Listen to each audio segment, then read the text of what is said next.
ত্রয়োদশ জাতীয় সংসদ নির্বাচনে ভূমিধস জয়ের পর বিএনপির চেয়ারম্যান তারেক রহমানকে সর্বসম্মতিক্রমে সংসদীয় দলের নেতা ও নতুন সরকারের প্রধানমন্ত্রী হিসেবে নির্বাচিত করা হয়েছে। মঙ্গলবার বেলা ১১টার দিকে জাতীয় সংসদ ভবনে অনুষ্ঠিত বিএনপির সংসদীয় দলের সভায় এ সিদ্ধান্ত নেওয়া হয়। বিএনপির মিডিয়া সেলের পাঠানো এক বার্তায় জানানো হয়, তারেক রহমানের সভাপতিত্বে জাতীয় সংসদে বিএনপির নবনির্বাচিত সদস্যদের শপথ শেষে সংসদীয় দলের সভা অনুষ্ঠিত হয়। এ সময় ত্রয়োদশ জাতীয় সংসদ নির্বাচনে নিরঙ্কুশ সংখ্যাগরিষ্ঠতা অর্জন করায় তারেক রহমানকে সংসদ নেতা ও প্রধানমন্ত্রী হিসেবে নির্বাচিত করা হয়। এর মাধ্যমে তারেক রহমানের দেশের পরবর্তী সরকার প্রধান হওয়ার বিষয়টি এখন আনুষ্ঠানিকভাবে চূড়ান্ত হয়েছে।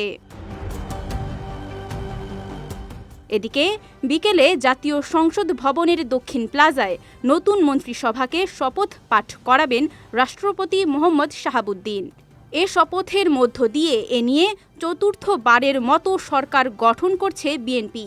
সর্বশেষ ২০০১ সালে সরকার গঠন করেছিল বাংলাদেশ জাতীয়তাবাদী দল।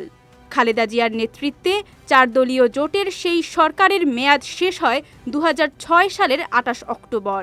এর আগে তিনি এরশাদ বিরোধী আন্দোলনে নেতৃত্ব দিয়ে ১৯৯১ সালের নির্বাচনে বিজয়ী হয়ে দেশের প্রথম নারী প্রধানমন্ত্রী হন।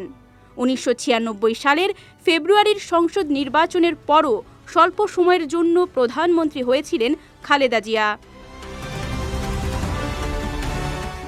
এর আগে গত ১২ ফেব্রুয়ারি ত্রয়োদশ জাতীয় সংসদ নির্বাচনে তারেক রহমানের নেতৃত্বে বিএনপি জোট ২১২টি আসনে জয়লাভ করে নিরঙ্কুশ সংখ্যাগরিষ্ঠতা অর্জন করে। অন্যদিকে ৬৮টি আসন নিয়ে প্রথমবারের মতো সংসদে প্রধান বিরোধী দলের ভূমিকায় বসতে যাচ্ছে জামায়াতে ইসলামী। বিজয় টিভি নিউজ ডেস্ক।